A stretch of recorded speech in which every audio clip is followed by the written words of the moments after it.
अस्सलाम वालेकुम। डॉक्टर अब्दुल फातिम कालवेट एनिमल रेस्क्यू सेंटर से वो तमाम लोग जो पूरे पाकिस्तान से हमारी टीम को ज्वाइन कर चुके हैं या करना चाहते हैं, उनके लिए हम ये वीडियो मैसेजेस डेली बेसिस पे बनाते रहते हैं मुख्तलिफ टॉपिक पे। तो आज का जो टॉपिक है वो डॉग लवर्स के लिए है और एक इंतहाई अहम वायरल इशू कैनाइन डिस्टेंपर जिसे हम कहते हैं, उसके बारे में लोगों को अवेयरनेस देना, इसकी ट्रांसमिशन के बारे में बताना, इसके साइंस के बारे में बताना, और ये हमारा मकसद है।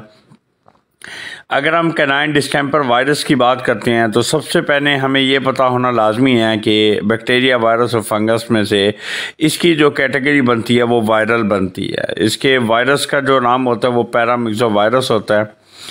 इसकी ट्रांसमिशन की अगर हम बात करते हैं तो इसके अंदर सबसे ज़्यादा जो ट्रांसमिशन का रूट है, मतलब ट्रांसमिशन हम कहते हैं कि इसके अंदर फैलने की जो वजह है वो कैसे होती है।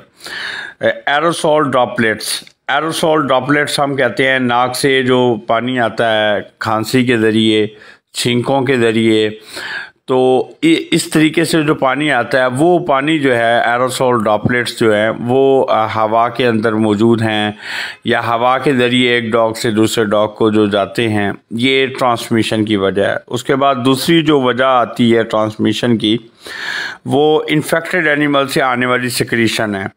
अब वो सिक्रीशन जो है यूरिन की मद में हो सकती हैं, ब्लड की सूरत में हो सकती हैं, सलाइवा की सूरत में हो सकती हैं, इसके अलावा स्नीजिंग की सूरत में हो सकती हैं। तो ये वो तमाम चीज़ें हैं जो सिक्रीशन के साथ जिनका ताल्लुक़ है और ये सिक्रीशन भी ट्रांसमिशन की वजह बनती हैं। इसके अलावा इन्फेक्टेड एनिमल को अगर आपने हेल्दी एनिमल के साथ रखा हुआ है, खाना इकट्ठे खा रहे हैं, पानी इकट्ठा पी रहे हैं, इक्विपमेंट इकट्ठे यूज़ हो रहे हैं, फूड बाउल इकट्ठा यूज़ हो रहा है, या एक दूसरे के साथ डायरेक्ट वो कांटेक्ट कर रहे हैं, तो दोनों सूरतों में इसके फैलने की ये वजह बन सकते हैं कैनाइन डिस्टेंपर के। उसके बाद अगर हम साइंस की बात करते हैं तो कैनाइन डिस्टेंपर के जो साइंस होते हैं वो 3 तरह के होते हैं। एक को हम कहते हैं गैस्ट्रो इंटेस्टाइनल साइंस, दूसरे होते हैं रेस्पिरेटरी साइंस और तीसरे होते हैं न्यूरोलॉजिकल साइंस।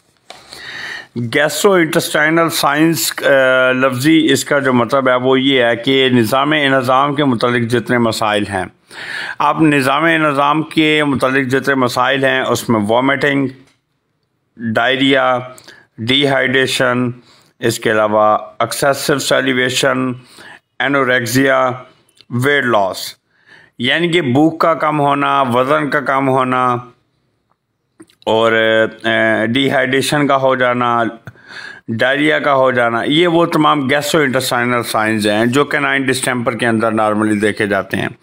इसके अलावा कुछ डॉग्स ऐसे होते हैं जो गैस्ट्रो इंटेस्टाइनल साइंस के साथ साथ रेस्पिरेटरी साइंस भी शो करते हैं।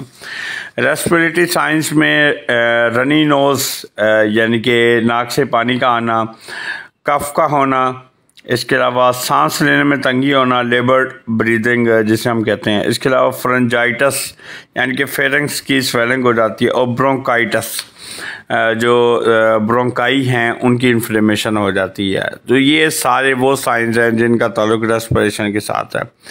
तीसरे जो सबसे ज़्यादा ख़तरनाक साइंस है उनको हम कहते हैं न्यूरोलॉजिकल साइंस।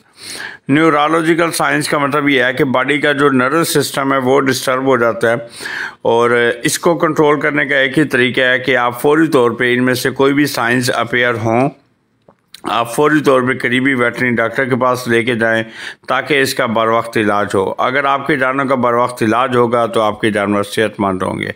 शुक्रिया।